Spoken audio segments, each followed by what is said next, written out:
What the deal, my people? You know what it is. Don Tony Teflon, and I'm back at you another one. And this one is The Children of the Forest, Targaryen Connection. Explained. We were at war. We were being slaughtered. Our sacred trees cut down. We needed to defend ourselves. From whom? From you. From men.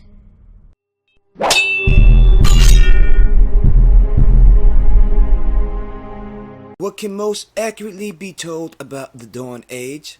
The eastern lands were awash with many people, uncivilized, as all the world was uncivilized, but numerous. But on Westeros, from the lands of always winter to the shores of the summer sea, only two people existed, the children of the forest and the race of creatures known as the giants. Of the giants in the Dawn Age, little and less can be said, for no one has gathered their tales, their legends, their histories. Men of the Watch say the wildlings have tales of giants living uneasily alongside of the children. Now I have heard people tell me about the so-called savior of the realm, the children of the forest, and how they saved the world from the White Walkers. But clearly we see from the first page of the World of Ice and Fire book that the children of the forest, these so-called saviors, were fighting with the giants. And why were they fighting with the giants? Because the children hated that the giants lived freely and they roam where they wanted. Now, when we look at this warging ability itself, what is it truly? It is truly 100% control over another being. And that is what the children want. They want 100% control over other things. Also, we hear that this world was vast, but in Westeros, there were only 2 living beings. But what if the children weren't from Westeros?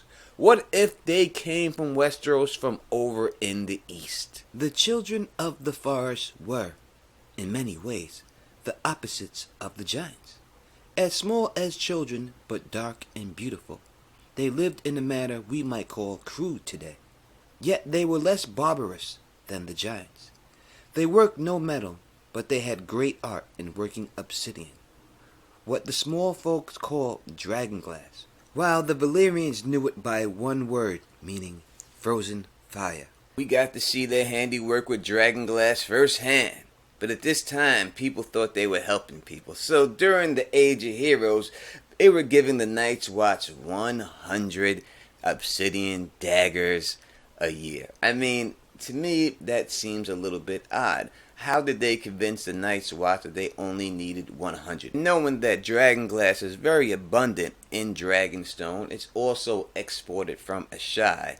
It's odd that that's all the Night's Watch was provided with, was 100 from them, and they didn't seek it from anywhere else. So maybe the children gassed them somehow and told them that their dragonglass was special. Now the first connection to the children of the forest and the Targaryens, or should I say Valyrians at this particular time, should have been caught by the dragonglass, because this is what the Valyrians use as glass candles. Now 1,000 years before the Doom, 3 glass candles were brought to the Citadel from old Valyria, and they were 2 black candles and 1 green candle. And when a glass candle is burning, it is claimed that people can see across mountains, they can see across deserts and even seas, that men can get visions, and they can even see in other men's dreams and communicate with each other a world apart. It just seems in essence that the glass candles is a way for someone who is not born with the green sight to have green sight. So why would the Valyrians want green sight? Or who would give the Valyrians green sight or want to communicate with the Valyrians across seas a world away? The only people I can think of is the children of the forest. Now we learn that the children of the forest are a nomadic race through Leaf. Now after she saves Bran, Mira, Jojen, Hodor from the Whites with the fire of a torch and then brings them into the cave of the 3-eyed crow, she tells them the story of herself. Now Leaf was born during the time of the dragon, the time of Targaryen rule. and she walked the earth for 200 years. And why did she do this? Well, she did this to watch, to listen, and to learn, which sounds like spying to me. And she said that she'd still be walking, but her legs were so sore and her heart so weary that she turned her feet for home. Now, if she is able to do that, that means other children are able to do that. So it means to me that the children of the forest are a nomadic race, and most likely not originally from Westeros. Coming of the first men, the world of ice and fire. According to the most well-regarded accounts from the Citadel, anywhere from 8,000 to 12,000 years ago, in the southernmost reaches of Westeros, a new people crossed the strip of land that bridged the narrow sea and connected the eastern land to the land in which the children and the giants lived. It was here that the first man came into Dorne via the broken arm, which was not yet broken. What does seem to be accurate from all the tales, however, is that the first men soon came to war with the children of the forest. Unlike the children, the first men farmed the land and raised up ring forts and villages, and in doing so, they took to chopping down the weirwood trees, including those with carved faces, and for this, the children attacked. The Green Seers employed their arts, and tales say that they could call the beasts of marsh, forest, and the air to fight on their behalf. Direwolves and monstrous snow bears, cave lions and eagles, mammoths and serpents, and more. Legends say that the great floods that broke the land bridge that is now the broken arm and made the neck a swamp were the words of the Green Seer, who gathered at the Moat Cailin to work dark magic. So, because the first men lived their lives like you're supposed to be able to, built houses for their families, and used weirwood trees, some with carved faces, the children were so mad that they were living their life, they had no choice but to attack. And this is how the children do. If you don't get down with them, they try to lay you down. And even though they had green seeing abilities and they were taking over animals and humans alike, as it wasn't enough to defeat the first men, they still could not stop them because the first men's number was so much. So they had to go to their last ditch effort, and that is to call down the Hammer of Water. Now, I have a video called The Children of the Forest, the Isle of Faces, and I go into great detail about the Hammers of Water, so please check that out. But the Hammers of Water, they caused this gigantic earthquake. Now, the first men weren't just chopping down the weirwood trees with faces because they felt like it. They knew that the children were spying on them, and that is why they did it. Now, the children denied this fact, but that is the reason why the first men chopped these down. The coming of the first men, the world of ice and fire. The wisest of both races prevailed, and the chief heroes and rulers of both sides met upon the isle in the God's Eye to form the Pact, giving up the lands of Westeros, save for the deep forest. The children won from the first men the promise that they would no longer cut down the weirwoods. Now, after signing this brought a peace between the children and the first men. Now, this wasn't a great peace. This was more of an uneasy type situation.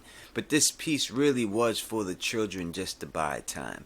Now, you must remember that the children live hundreds and hundreds of years. So if they had to buy time for 50, 75, even 100 years, that means nothing to them. They could wait that long for a plan to come into effect. Now, in war, and the children know about war, for they have fought every race they have come across in this world.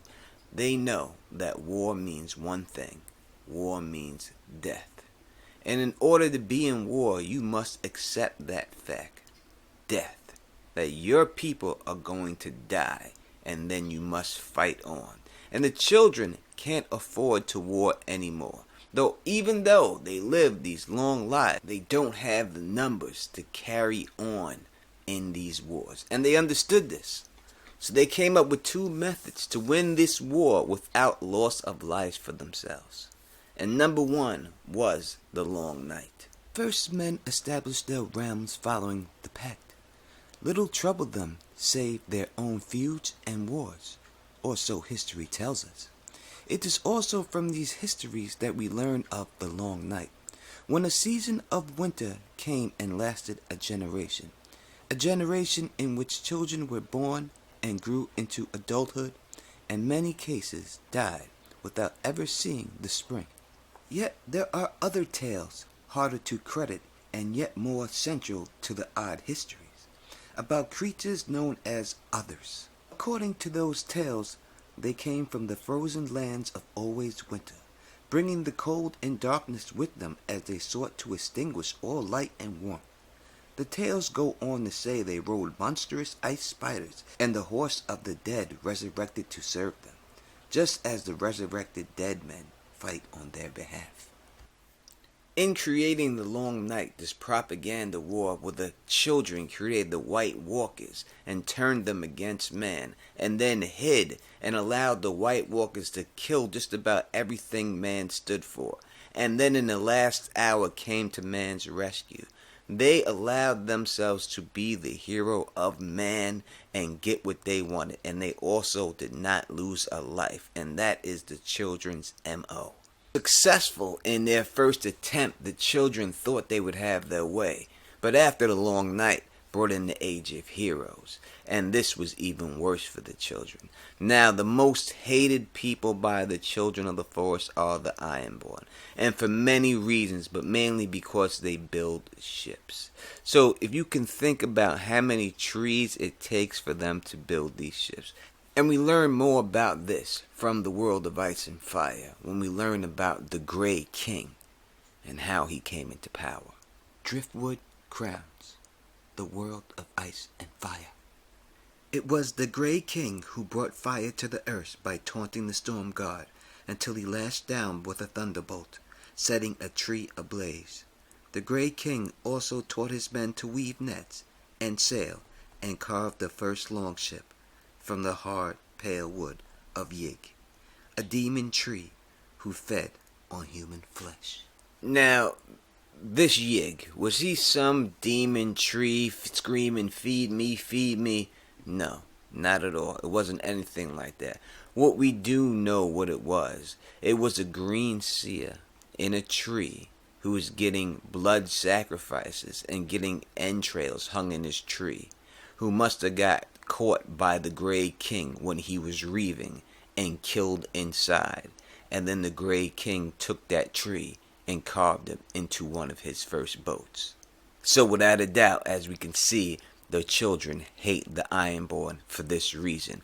Also, after the long night, the Starks get a big victory, as the Starks are able to use the children's weapon against them when they defeat the Warg King and take his daughters for brides, giving the Starks their own warging ability.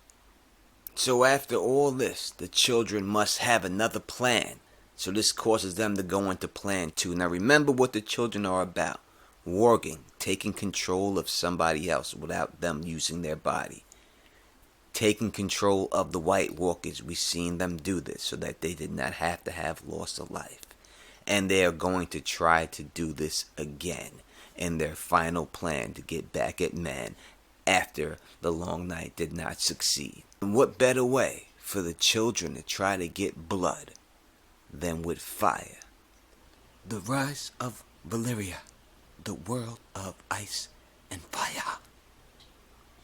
It was on that great peninsula across from Slaver's Bay that those who brought the end to the empire of Old Gis, though not all of its ways, originated. Sheltered there, amidst a great volcanic mountain known as the 14 Flames, were the Valyrians, who learned to tame dragons and make them the most fearsome weapons of war that the world has ever saw. So on the other side of the world, the Valyrians come up with a way to tame dragons, and they make them the most fearsome weapon of war the world has ever seen. Now, I have told you before, if the children know one thing, the children know war. because they've been through it. So these people are on the other side of the world. Just so happens that these are the people that get glass candles. Glass candles do what? They allow people to communicate from over mountain ranges, overseas, over oceans, whatever, from great distance, even in dreams. The same thing the children's they can naturally do. So if they need to communicate with someone who couldn't do this, or influence someone who couldn't do this, they would need a way to do this, and that's how they would do it. Now we get to the Doom of Valyria, which is another video for another time. But before the Doom of Valyria, we must talk about Daenerys the Dreamer. Now Daenerys, while she was still a maiden, started having prophetic dreams about the Doom of Valyria.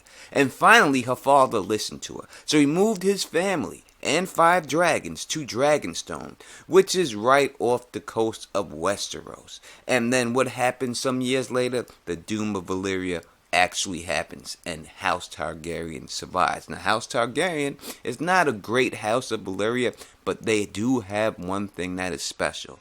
They are dragon riders. And that's what the children are after, dragon riders. Don't think it's a coincidence that this girl just happened to have these dreams and no one else has these dreams over there, just her. Coincidence? I think not. Now if we look right before Aegon landed and took over Westeros, what was going on? The most hated enemy of the children of the forest, the Ironborn, had taken over all of Westeros, Haron or Haron the Black. Now House Hor was known as the king of the islands and rivers, and they built this castle as a monument to himself, intending to be the greatest castle of all time in Westeros. Now, it is no coincidence where he built this castle, and that was on the north shore of the God's Eye, right by the Isle of Faces, right? And this took over 40 years to build, and it covered 3 times as much land as Winterfell. Now, it was said that thousands and thousands of captives from other realms all died laboring on the huge 5 towers that this castle possessed.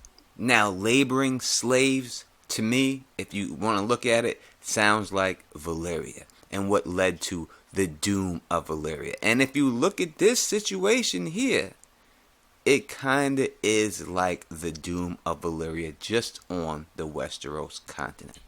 Now, it is also said that weirwoods that had stood for 3,000 years, were cut down.